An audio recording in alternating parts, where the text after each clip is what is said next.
సమరం news channel కు స్వాగతం। ఈనాటి ముఖ్యాంశాలు। తొలి రోజే 95% పింఛన్ల పంపిణీ। డయాఫ్రమ్ వాల్ పరిస్థితిపై పరిశీలించిన నిపుణులు। ప్రజారోగ్యం ప్రాథమిక హక్కుగా ఉండాలి। డాక్టర్ జి సమరం।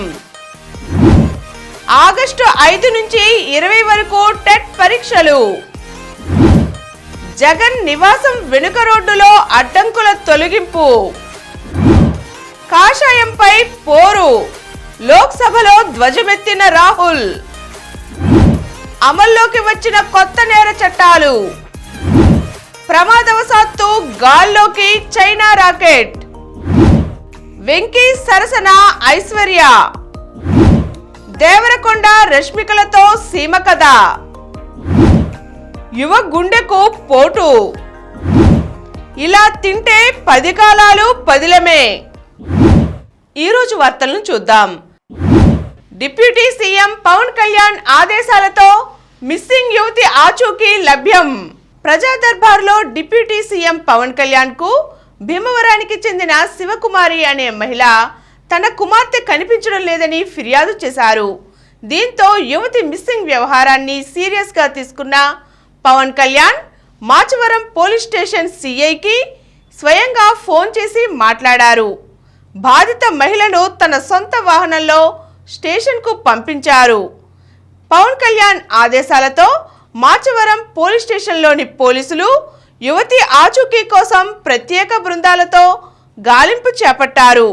ఎట్టకేలకు దాదాపు 9 నెలల తరువాత యువతి ఆచూకీ లభ్యమైంది। విజయవాడ రావువరపాడుకు చెందిన యువకునితో జమ్మూలో ఆమె ఉన్నట్లుగా గుర్తించిన పోలీసులు ఇద్దరిని అదుపులోకి తీసుకున్నారు। తొలి రోజే 95% పింఛన్ల పంపిణీ। రాష్ట్ర వ్యాప్తంగా ఊరూరా వాడవాడలా సోమవారం పింఛన్ల సంబరం హోరెత్తింది। సామాజిక భద్రత పింఛన్దారుల ఇంట పండుగ వాతావరణం నెలకొంది। ఎన్నికల మేనిఫెస్టోలో ఇచ్చిన హామీ మేరకు ఎన్డీఏ ప్రభుత్వం చరిత్రలో ఎన్నడూ లేని విధంగా 7,000 చొప్పున పింఛన్ను లబ్ధిదారులకు అందించింది। సామాజిక భద్రతా పింఛన్ను ఇంత పెద్ద మొత్తంలో అందించడం దేశ చరిత్రలో రికార్డు। గత నెల వరకు వారికి 3,000 చొప్పున అందుతుండగా కొత్త ప్రభుత్వం ఒకేసారి 1,000 పెంచి 4,000 చేసింది। పైగా దాన్ని ఏప్రిల్ నెల నుంచే అమల్లోకి తెస్తున్నట్లు ప్రకటించి 3 నెలల బకాయిలు కలిపి 7,000 చొప్పున అందించింది। కూటమి ప్రభుత్వం అధికారం చేపట్టిన 18 రోజుల్లోనే కీలక హామీని నెరవేర్చింది। లబ్ధిదారుల మోముల్లో చిరునవ్వులు పూయించింది। వితంతువులు, ఒంటరి మహిళలు, దివ్యాంగులు, చేనేత కార్మికులు, మత్స్యకారులు తదితర వర్గాల వారు పింఛన్ సొమ్మును చూసి మురిసిపోయారు। మంగళగిరి నియోజకవర్గం పినమాకలో ముఖ్యమంత్రి చంద్రబాబు స్వయంగా పింఛన్ల పంపిణీలో పాల్గొని లబ్ధిదారులకు నగదు అందించారు। ఉప ముఖ్యమంత్రి పవన్ కళ్యాణ్ పిఠాపురం నియోజకవర్గంలో పింఛన్లు పంపిణీ చేశారు। మంత్రులు, ఎమ్మెల్సీలు, ఎమ్మెల్యేలు ఎక్కడికక్కడ పాల్గొన్నారు। పలు చోట్ల వారు వినూత్న రీతిలో పంపిణీ చేశారు। తెదేపా నాయకులు, కార్యకర్తలు భాగస్వాములయ్యారు। రాత్రి 10 గంటల కల్లా 95.05% దాదాపు 61.95 లక్షల మందికి పంపిణీ చేసినట్లు ప్రకటించారు। రాష్ట్ర చరిత్రలో ఇదొక రికార్డుగా అభివర్ణించిన ముఖ్యమంత్రి ప్రభుత్వ యంత్రాంగానికి అభినందనలు తెలియజేశారు। డయాఫ్రమ్ వాల్ పరిస్థితిపై పరిశీలించిన నిపుణులు। పోలవరం ప్రాజెక్ట్ సాంకేతిక సామర్థ్యం తదితర అంశాలను పరిశీలించేందుకు వచ్చిన అంతర్జాతీయ నిపుణుల బృందం 2వ రోజు సోమవారం కూడా ప్రాజెక్టును పరిశీలించింది। 2వ రోజు పర్యటనలో ఈ బృందం పూర్తిగా తమ దృష్టిని డయాఫ్రమ్ వాల్పై పెట్టింది। సోమవారం ఉదయం పోలవరం ప్రాజెక్ట్ అతిథి గృహానికి చేరుకున్న నిపుణుల బృందం పోలవరం ప్రాజెక్టులో తొలుత పరిశీలించిన ఎగువ కాపర్ డ్యామ్ సీపేజీ నివారణ, మట్టి రాతి నాణ్యత అంశాలపై చర్చించారు। ఉదయం 11 గంటల నుండి మధ్యాహ్నం 2 గంటల వరకు డయాఫ్రమ్ వాల్ ప్రాంతంలోనే ప్రాజెక్ట్ ఇరిగేషన్ అధికారులతో బృంద సభ్యులు సమీక్షించారు। డయాఫ్రమ్ వాల్ దెబ్బతినడానికి గల కారణాలను సిడబ్ల్యూసి సిఈ అశ్విని కుమార్ వర్మను అడిగి తెలుసుకున్నారు। గోదావరి నది మధ్యలో కట్టిన డయాఫ్రమ్ వాల్ రిపేరు చేయడానికి వీలు కలుగుతుందా లేదా కొత్తది కట్టాలా? రిపేర్ చేస్తే గోదావరి ఉధృతికి దెబ్బతిన్న ప్రాంతం తట్టుకుని ఆగుతుందా అని అడిగారు. పోలవరం ప్రాజెక్టులో నిర్మించిన డయాఫ్రమ్ వాల్పై వరద నీరు ప్రవహించినంత మాత్రాన ఆ కట్టడానికి ఏమీ కాదు, నీళ్లలో కొంతకాలం ఉంటే దెబ్బతింటుందనే ఆలోచన సరికాదని అంతర్జాతీయ నిపుణులు పేర్కొన్నారు. ఒక డయాఫ్రమ్ వాల్కు కొత్త కట్టడాన్ని అనుసంధానించినంత మాత్రాన రెండింటి సమన్వయం సాధ్యం కాదన్న ఆలోచన వారు తోసిపుచ్చారు. ఐఎంఏ పూర్వ అధ్యక్షులు డాక్టర్ జి సమరం ఆరోగ్యం ప్రాథమిక హక్కుగా ఉండాలని ఇండియన్ మెడికల్ అసోసియేషన్ పూర్వ అధ్యక్షులు డాక్టర్ జి సమరం పేర్కొన్నారు. ఊహకందని స్థాయిలో శాస్త్ర సాంకేతిక పరిజ్ఞానం అందుబాటులోకి వచ్చినా ఇంకా నీరు, ఆహారం, గాలి కలుషితం కారణంగా ప్రజలు అనారోగ్యానికి గురి కావడం, చివరికి మృత్యువాత పడడం ఆందోళన కలిగిస్తుందన్నారు. డాక్టర్స్ డే సందర్భంగా ప్రజాశక్తి ఆధ్వర్యంలో విజయవాడ కృష్ణలంక వాసవి కళ్యాణ మండపంలో సోమవారం ఉచిత మెగా వైద్య శిబిరం జరిగింది. ఈ శిబిరాన్ని ఐఎంఏ జాతీయ మాజీ అధ్యక్షులు డాక్టర్ జి సమరం ప్రారంభించారు. అనంతరం Prajasakti general manager G Sivaramakrishna అధ్యక్షతన సభ జరిగింది. ఈ సభలో ప్రజాశక్తి ప్రచురించిన వైద్యరంగ ప్రత్యేక సంచికను నగరపాలక సంస్థ ప్రజారోగ్య విభాగం ముఖ్య వైద్యాధికారి డాక్టర్ పి రత్నావళి ఆవిష్కరించారు. ముందుగా ప్రజా వైద్యులు డాక్టర్ బిసి రాయ్ చిత్రపటానికి డాక్టర్ సమరం, ప్రజాశక్తి సాహితీ సంస్థ పూర్వ చైర్మన్ కొరటాల సత్యనారాయణ, ప్రముఖ vascular surgeon doctor Makineni Kiran పూలమాలలు వేసి ఘనంగా నివాళులర్పించారు. ఈ కార్యక్రమంలో వివిధ విభాగాల్లో వైద్య సేవలు అందిస్తున్న పలువురు ప్రముఖ డాక్టర్లను సాలువా పుష్పగుచ్చంతో సత్కరించారు. ఈ సభలో డాక్టర్ జి సమరం మాట్లాడుతూ ప్రతి మనిషికి జీవించే హక్కును రాజ్యాంగం కల్పించిందన్నారు. అలాగే ఆరోగ్యం అనేది కూడా ప్రజల ప్రాథమిక హక్కుగా ఉండాలన్నారు. ఆ దిశగా ప్రభుత్వాలు ఆలోచన చేయాలని కోరారు. స్వాతంత్ర్యం వచ్చి 79 ఏళ్లైనా ప్రజలకు స్వచ్ఛమైన మంచినీరు అందించలేని స్థితిలో ప్రభుత్వాలు ఉన్నాయని విచారం వ్యక్తం చేశారు. నీటి కాలుష్యం, జల కాలుష్యం, వాతావరణ కాలుష్యంతో ప్రజలు పలు రకాల జబ్బుల బారిన పడుతున్నారని ఆందోళన వ్యక్తం చేశారు. ప్రజారోగ్యం విషయంలో కేరళ రాష్ట్రం మాత్రం ముందంజలో ఉందన్నారు. రాష్ట్ర బడ్జెట్లో ఆ రాష్ట్రం 9% నిధులు కేటాయిస్తుందన్నారు. మన రాష్ట్ర ప్రభుత్వం ప్రతి ఏటా వైద్య రంగానికి 2.4% మించి బడ్జెట్ కేటాయించడం లేదన్నారు. మాతా శిశు మరణాలు, బాలింతల మరణాల రేటు ఇతర దేశాల కన్నా మన దేశంలోనే ఎక్కువగా ఉండడం ఆందోళన కలిగిస్తుందన్నారు. సగటు మనిషికి తినడానికి తిండి, కట్టుకోవడానికి బట్ట, ఉండటానికి ఇల్లు, మెరుగైన ఉచిత వైద్యం అందించలేని స్థితిలో ప్రభుత్వాలు ఉన్నాయని అన్నారు. ప్రజల ఆరోగ్యాన్ని విస్మరించి ఆలయాల నిర్మాణం పేరుతో వేల కోట్లు ఖర్చు చేయడం శోచనీయమన్నారు. ఈ సందర్భంగా ప్రజాశక్తి దినపత్రిక వారు నిర్వహించిన మెగా వైద్య శిబిరానికి మంచి స్పందన వచ్చింది. ఉదయం 9 గంటల నుండి మధ్యాహ్నం 2 గంటల వరకు జరిగిన వైద్య శిబిరంలో 400 మంది వైద్య సేవలు పొందారు. నగరంలోని పలు సూపర్ స్పెషాలిటీ హాస్పిటల్స్ నుండి వైద్య ప్రముఖులు దీనిలో హాజరయ్యారు. ఆగస్టు 5 నుంచి 20 వరకు టెట్ పరీక్షలు. ఉపాధ్యాయ అర్హత పరీక్ష టెట్ను ఆగస్టు 5 నుంచి 20 వరకు నిర్వహించనున్నామని టెట్ పరీక్ష నోటిఫికేషన్ను సోమవారం ప్రభుత్వం విడుదల చేసింది. పేపర్ 1A ఎస్జిటి టీచర్లకు, పేపర్ 1B ప్రత్యేక విద్యా ఎస్జిటి టీచర్లకు నిర్వహించనున్నారు. Paper 2A school అసిస్టెంట్లకు, paper 2B ప్రత్యేక విద్యా స్కూల్ అసిస్టెంట్లకు నిర్వహిస్తారు.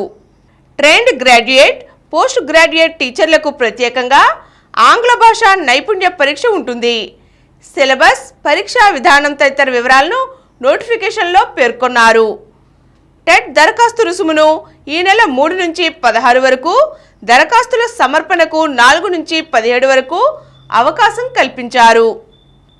ఆన్లైన్ నమూనా పరీక్షలకు 16 నుంచి ప్రశ్నపత్రాలను అందుబాటులో ఉంచుతారు. యువగుండెకు పోటు. చిన్న వయసులోనే గుండెపోటుకు గురవడానికి వైద్యులు అనేక కారణాలు చెబుతున్నారు. చదువులో, విధుల్లో తీవ్రమైన ఒత్తిడికి గురవడం, స్మోకింగ్, ఆల్కహాల్ అలవాట్లు ప్రధాన కారణాలుగా ఉన్నాయి. రక్తంలో చెడు కొలెస్ట్రాల్ ఎక్కువగా ఉండటం కూడా ఒక కారణం. 2 పదుల వయసులోనే షుగర్ వచ్చినా గుర్తించకపోవడం, తల్లిదండ్రులు ఇద్దరికీ గుండె జబ్బులున్న పిల్లలు చిన్న వయసులోనే గుండె జబ్బుల లక్షణాలు కనిపించడం, వాతావరణ కాలుష్యం కూడా గుండె జబ్బులకు దారితీస్తోంది. కోవిడ్ బారిన పడిన వారి సన్నని రక్తనాళాల్లో క్లాట్స్ ఏర్పడి 20 ఏళ్ల వారికి కూడా గుండెపోటు వస్తోంది. గుండె జబ్బుల బారిన పడకుండా ఉండాలంటే జీవనశైలిని మార్చుకోవాల్సిన అవసరం ఎంతైనా ఉంది. పనిలో ఒత్తిడిని తగ్గించుకునే ప్రయత్నం చేయాలి. యోగా, ధ్యానం వంటి వాటిపై దృష్టి సారించాలి. శారీరక శ్రమ కలిగేలా రోజుకు కనీసం 30 నిమిషాల పాటు వాకింగ్, ఇతర వ్యాయామాలు చేయాలి. తల్లిదండ్రులకు గుండె జబ్బులు ఉన్నవారు 30 ఏళ్లు దాటిన తర్వాత హార్ట్ చెకప్ తరచూ చేయించుకోవాలి. ఆరోగ్యకరమైన ఆహారం తీసుకోవాలి. ఫాస్ట్ ఫుడ్, నూనె ఎక్కువగా వినియోగించిన ఆహారం జోలికి వెళ్ళకపోవడమే మంచిది. కాషాయంపై పోరు. భాజపా, ఆర్ఎస్ఎస్లు హిందువులమని పదే పదే చెప్పుకుంటూ హింసను, ద్వేషాన్ని ప్రేరేపిస్తున్నాయి. నిజమైన హిందువులు అహింసనే కోరుకుంటారు. హింస జోలికి పోరు. భారత చరిత్రలో 3 మూల స్తంభాలైన సిద్ధాంతాలు ఉన్నాయి. మన దేశం అహింసా దేశం. ఎవరికి భయపడేది కాదు. మన మహాపురుషులంతా అదే చెప్పారు. భయం వద్దు, భయపడవద్దనే బోధించారు. పరమశివుని అభయముద్ర కూడా అదే చెబుతోంది. అయితే కొందరు హిందువులమని చెప్పుకుంటూ పరమశివుని చేతిలో శూలాన్ని గుచ్చుతామంటున్నారు. వారిది అదే జపం. హింస, హింస, హింస. ద్వేషం, ద్వేషం, ద్వేషం. అసత్యం, అసత్యం, అసత్యం. వీళ్ళసలు హిందువులే కారు. హిందూ ధర్మం సత్యమే చెప్పమంటోంది. అందుకు భయపడవద్దంటోంది. అహింసే మా ఆయుధం. అదే మా అభయముద్ర. భాజపా, ఆర్ఎస్ఎస్ఏ మొత్తం హిందూ సమాజం కాదు. దేవుడితో ప్రత్యక్షంగా మాట్లాడతానని మోదీ స్వయంగా చెప్పారు. మణిపూర్ రావణ కాష్టాన్ని ఆరనివ్వొద్దని చెప్పాడా? నోట్లు రద్దు చేయమని కూడా దేవుడే చెప్పాడా? అదానీ, అంబానీల మేలు కోసమే కొత్త భూసమీకరణ చట్టం తెచ్చారు. వ్యవస్థల్ని నిర్వీర్యం చేశారు. నీట్ను వాణిజ్య పరీక్షగా మార్చారు. రైతులకు గిట్టుబాటు ధర దక్కడం లేదు. కొత్త రైతు చట్టాలకు నిరసన తెలుపుతూ 700 మందికి పైగా చనిపోయారు. కనీసం సానుభూతి తెలుపుతూ మౌనం పాటించరా? స్థలాలు లాక్కుని అయోధ్య ఆలయం నిర్మించారు. అగ్నివీర్తో యువతను మోసం చేశారంటూ లోక్సభ విపక్ష నేత రాహుల్ గాంధీ ధ్వజమెత్తారు. రాహుల్ గాంధీ చేసిన వ్యాఖ్యలపై తీవ్ర దుమారం రేగింది. మొత్తం హిందూ సమాజాన్ని ఆయన అవమానించారని ప్రధానమంత్రి మోదీ, కేంద్ర హోంమంత్రి అమిత్ షా సహా పలువురు భాజపా సభ్యులు అభ్యంతరం వ్యక్తం చేయగా, తాను అందరినీ అనలేదని, భాజపా, ఆర్ఎస్ఎస్ ముసుగులో హింసకు పాల్పడుతున్న వారిని మాత్రమే ఉద్దేశించి వ్యాఖ్యానించానని రాహుల్ వివరణ ఇచ్చారు. ఇది తీవ్రంగా పరిగణించవలసిన అంశమని ప్రధాని మోదీ స్పష్టం చేశారు. హిందువులను హింసావాదులుగా రాహుల్ పేర్కొనడం ఆమోదనీయం కాదని ప్రధాని స్పష్టం చేశారు. విపక్ష నేత క్షమాపణలు చెప్పాలని హోంమంత్రి అమిత్ షా డిమాండ్ చేశారు. వెంకీ సరసన ఐశ్వర్య. కథానాయకుడు వెంకటేష్, అనిల్ రావిపూడి దర్శకత్వంలో ఓ చిత్రం రానున్న సంగతి తెలిసిందే. ఇందులో ఓ నాయికగా మీనాక్షి చౌదరిని ఇప్పటికే ఎంపిక చేశారు. తాజాగా మరో నాయక పాత్ర కోసం ఐశ్వర్య రాజేష్ను తీసుకున్నట్లు తెలిపారు. సోమవారం బాపట్ల జిల్లా సింగరకొండ ప్రసన్నాంజనేయ స్వామి దేవస్థానంలో ఈ ప్రాజెక్టుకు సంబంధించిన స్క్రిప్ట్ను స్వామివారి పాదాల వద్ద ఉంచి పూజలు చేశారు. అనంతరం అనిల్ రావిపూడి మాట్లాడుతూ, యాక్షన్ నేపథ్యంలో సాగే చిత్రమిది. ఇందులో వెంకటేష్ భార్యగా ఐశ్వర్య, ఆయన ప్రియురాలి పాత్రలో మీనాక్షి చౌదరి నటిస్తున్నారు. ఈ నెల 3 నుంచి చిత్రీకరణ ప్రారంభిస్తాం. నవంబర్లో పూర్తి చేసి 2025 సంక్రాంతికి తీసుకురావడానికి ప్రయత్నాలు చేస్తున్నామని అనిల్ రావిపూడి వివరించారు. దేవరకొండ రష్మికలతో సీమ కథ. కొన్ని పాత్రల్లో కొంతమంది నటుల్ని చూశాక ఆ పాత్రలో మరొకరిని ఊహించుకోలేం. వాళ్ళ కోసమే అన్నట్లుగా ఆ పాత్రలు పుట్టాయేమో అనిపిస్తుంది.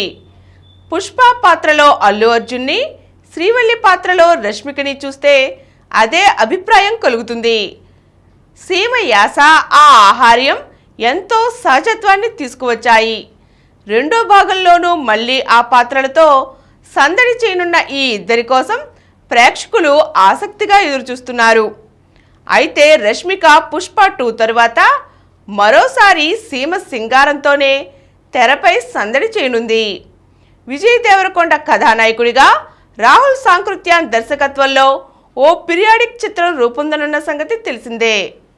ఇందులో కథానాయికగా రష్మిక దాదాపు ఖాయమైనట్లే. ఇది పూర్తిగా రాయలసీమలోని కర్నూలు నేపథ్యంలో సాగే సీమ కథ. ఇందులోనూ పీరియాడిక్ నేపథ్యం కావడంతో హీరో హీరోయిన్ల పాత్రలు కూడా కథ సాగే ఆ కాలం, ఆ ప్రాంతాన్ని ప్రతిబింబించేలా ఉంటాయి.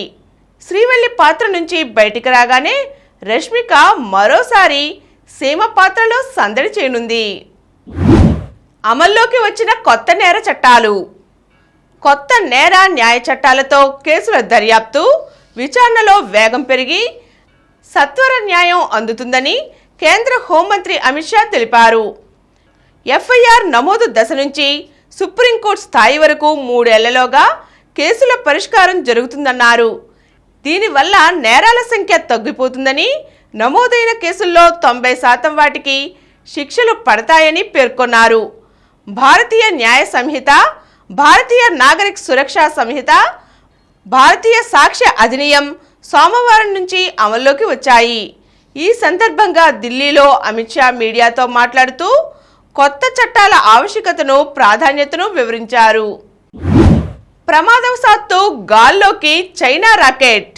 పరీక్షలు నిర్వహిస్తున్న సమయంలో చైనాకు చెందిన ఒక శక్తివంతమైన రాకెట్ ప్రమాదవశాత్తు గాల్లోకి దూసుకెళ్లింది.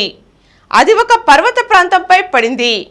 పరీక్షలకు ముందే అక్కడి ప్రజలను సురక్షిత ప్రదేశాలకు తరలించడంతో పెనుముప్పు తప్పింది. ఈ ఘటనలో ఎవరికీ ఎలాంటి గాయాలు కాలేదు.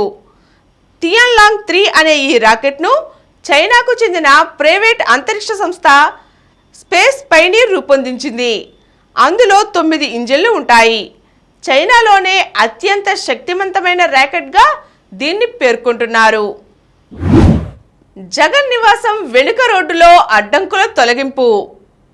వైకాపా హయాంలో గుంటూరు జిల్లా తాడేపల్లిలోని మాజీ సీఎం జగన్ నివాసం చుట్టూ సామాన్యులెవరూ వెళ్లకుండా ఆంక్షలు విధించి ఇబ్బందులకు గురిచేశారు. ఎన్డీఏ ప్రభుత్వం ఏర్పడ్డాక ఆ మార్గంలోని అడ్డంకులను ఒక్కొక్కటిగా తొలగిస్తున్నారు. కాగా సోమవారం నాడు రాత్రి జగన్ నివాసానికి వెళ్లే 4 లైన్ల రహదారిలో రాకపోకలు మరింత సుగమం అయ్యేలా చర్యలు చేపట్టారు. వాహనాలను నిలిపివేయకుండా వెళ్తే కట్టడి చేసే టైర్ కిల్లర్లు, హైడ్రాలిక్ బుల్లెట్లను క్రేన్ సాయంతో తీసివేశారు. ఇవన్నీ విద్యుత్తో పనిచేస్తాయి. వీటితో పాటు రోడ్డుపై వేసిన రెయిన్ ప్రూఫ్ టెంట్లు, ఆంధ్రరత్న పంపింగ్ స్కీమ్ వైపున ఉన్న పోలీస్ చెక్పోస్ట్ను సైతం ఎత్తివేశారు. తొలగించిన సామాగ్రిని లారీలో తరలించారు. రహదారి వెంట కంటైనర్లు మాత్రం అలాగే ఉన్నాయి. ఇలా తింటే 10 కాలాలు పదిలమే. తీసుకునే ఆహారానికి, ఆరోగ్యానికి మధ్య దగ్గరి సంబంధం ఉంటుంది. ఆహారంలో సమతుల్యత లోపించినప్పుడు అనారోగ్య సమస్యలు వేధిస్తాయి. 40 ఏళ్లలోపే అధిక రక్తపోటు, మధుమేహం, గుండెపోటు, పక్షవాతం, క్యాన్సర్ వంటి జీవనశైలి వ్యాధులు విజృంభించడానికి అనారోగ్యకర ఆహారపు అలవాట్లు కూడా ప్రధాన కారణమని ప్రపంచ ఆరోగ్య సంస్థ వెల్లడించింది. ఆరోగ్యకరమైన ఆహారాన్ని తీసుకోవడమే కాదు, ఎంత మోతాదులో ఎలా తీసుకోవాలో కూడా తగు సూచికలను అందించింది. దీనికై ఒక రోజులో తీసుకోవలసిన ఆరోగ్యకరమైన ఆహారం: నిమ్మజాతి పళ్ళు, సిట్రస్ ఫ్రూట్స్ను కనీసం 24 నుండి 69 గ్రాములు, అంటే ఒక నారింజ పండు తింటే సరిపోతుంది. యాపిల్, దానిమ్మ వంటి పండ్లు సుమారు 100 గ్రాములు. ఆకుకూరలు కనీసం 37 నుండి 69 గ్రాములు. కాలీఫ్లవర్, క్యాబేజీ, బ్రకోలీ వంటి కూరగాయలు కనీసం 30 గ్రాములు. క్యారెట్, గుమ్మడి వంటి కూరగాయలు 50 గ్రాముల వరకు తినాలి. రోజు తినలేని వాళ్ళు వారానికి ఒక్కసారైనా 200 నుండి 250 గ్రాములు తీసుకోవాలి. బెండకాయ, బీరకాయ, వంకాయ వంటి ఇతర కూరగాయల్లో ఏదో ఒక దాన్ని 100 గ్రాముల చొప్పున తినాలి. అలాగే పప్పు దినుసులు కనీసం 40 గ్రాములు, బాదం, పిస్తా వంటివి రోజుకు 13 గ్రాములు, లేదంటే వారంలో 50 గ్రాముల వరకు, 100 గ్రాముల అన్నం, 1-2 చపాతీలు, వంట నూనెలు రోజుకు ఒక వ్యక్తికి 10 గ్రాములు అంటే సుమారు 2 టీ స్పూన్లు, చేప ఏదైనా 100 గ్రాములు, చికెన్ 50 గ్రాముల వరకు, తక్కువ కొవ్వు ఉండే పాల ఉత్పత్తులు 150 గ్రాముల వరకు తీసుకోవచ్చు. రోజుకు ఒక గుడ్డు తీసుకోవడం మంచిదే. అలాగే తినకూడని నిబంధనలు కూడా చెప్పింది. మాంసం రోజుకు 46 గ్రాములకు మించకూడదు. వారంలో 1-2 సార్లు తిన్నా 200 నుండి 300 గ్రాముల కన్నా మించకూడదు. ఎక్కువ కొవ్వు ఉన్న పాల ఉత్పత్తులు, జున్ను వంటివి 150 గ్రాములు మించకూడదు. ప్రాసెస్డ్ ఫుడ్ ఎక్కువ రోజులు నిల్వ ఉండేలా ప్యాకెట్లలో లభించే ఫుడ్ను రోజుకు 30 గ్రాములు మించి తీసుకోకూడదు. ఫ్రెంచ్ ఫ్రైస్, ఫ్రైడ్ రైస్ వంటి వేపుడు పదార్థాలు రోజుకు 9 గ్రాములకు మించకూడదు. బేకరీ ఆహారాలు అంటే కేకులు, పఫ్లు, బిస్కెట్లు వంటివి రోజుకు 7 గ్రాములు మించకూడదు. శీతల పానీయాలు రోజుకు 57 మిల్లీలీటర్ల కంటే అధికంగా వాడకూడదు. అంటే దాదాపు 1 గుటక వేయాలి అంతే. స్వీట్లు, ఐస్ క్రీములు వంటివి 13 గ్రాములే. బంగాళదుంప రోజుకు 100 గ్రాములే తీసుకోవాలి. పండ్ల రసాలు 37 మిల్లీలీటర్లు. ఎందుకంటే పండ్ల రసం కంటే పండ్లను నేరుగా తినడమే మంచిదని ఆరోగ్య నిపుణుల సూచన. ఈ పై నిబంధనలను పాటిస్తూ ఆహారం తీసుకుంటే జీవనశైలి వ్యాధులను దాదాపు అరికట్టవచ్చునని WHO ప్రకటించింది. ఇప్పుడు కొన్ని సంక్షిప్త వార్తలు చూద్దాం. 4న ఢిల్లీకి ముఖ్యమంత్రి చంద్రబాబు, ప్రధాని మోదీ, ఆర్థిక మంత్రి నిర్మలా సీతారామన్తో భేటీ. విభజన సమస్యలు, అమరావతి, పోలవరం సాకారానికి వినతి. మేధా పాట్కర్కు 5 నెలల జైలు. 24 ఏళ్ల నాటి పరువు నష్టం కేసులో కోర్టు తీర్పు. 69 ఏళ్ల పాట్కర్కు వయసు, ఆరోగ్యం దృష్ట్యా కఠిన శిక్ష విధించలేదని ఉత్తర్వుల్లో కోర్టు వెల్లడి. నీట్ రీటెస్ట్ పరీక్ష ఫలితాలు వెల్లడి. నీట్ యూజీ పరీక్షలో గ్రేస్ మార్కులు సాధించిన అభ్యర్థులకు మళ్లీ నిర్వహించిన పరీక్షా ఫలితాలను ఎన్టీఏ ప్రకటించింది. ఎమ్మెల్సీ కవితకు నిరాశ. ఢిల్లీ మద్యం కేసులో BRS MLC Kalvakuntla Kavitha bail దరఖాస్తులను ఢిల్లీ హైకోర్టు కొట్టివేసింది. 10th ఇంటర్ ఓపెన్ స్కూల్ ఫలితాల విడుదల. 10th లో 63%, ఇంటర్లో 69% ఉత్తీర్ణత. ఫలితాలు విడుదల చేసిన విద్యాశాఖ మంత్రి నారా లోకేష్. భారత మహిళల భారీ విజయం. ఏకైక టెస్టులో దక్షిణాఫ్రికాపై 10 వికెట్లతో గెలుపు. భారత నెంబర్ 1గా ప్రపంచ 4వ ర్యాంకర్గా తెలంగాణ గ్రాండ్ మాస్టర్ అర్జున్ ఘనత. ఛాంపియన్ సహజ. అంతర్జాతీయ టెన్నిస్ సమాఖ్య మహిళల W15 టోర్నీలో తెలంగాణ క్రీడాకారిణి సహజ యామలపల్లి విజేతగా అవతరించింది. అల్కరాజ్ శుభారంభం. వింబుల్డన్ గ్రాండ్ స్లామ్ టెన్నిస్ టోర్నీలో డిఫెండింగ్ ఛాంపియన్ కార్లోస్ అల్కరాజ్ శుభారంభం చేశారు. సోమవారం మొదలైన ఈ టోర్నీలో పురుషుల సింగిల్స్ తొలి రౌండ్లో ప్రపంచ 3వ ర్యాంకర్ అల్కరాజ్ క్వాలిఫైయర్ మార్క్ లజాప్పై గెలుపొందారు. మరిన్ని వార్తా విశేషాలతో రేపటి సమరం న్యూస్ ఛానల్తో కలుద్దాం. Thank you.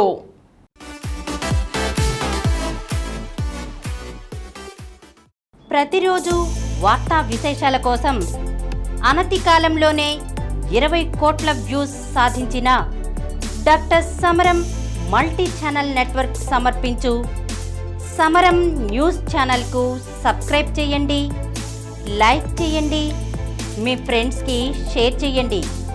అలాగే ప్రక్కనున్న గంట సింబల్ని ప్రెస్ చేయడం మర్చిపోకండి. Please download Samaram Channels app from Google Play Store and watch your favorite channels. Click the bell icon and subscribe to the channels.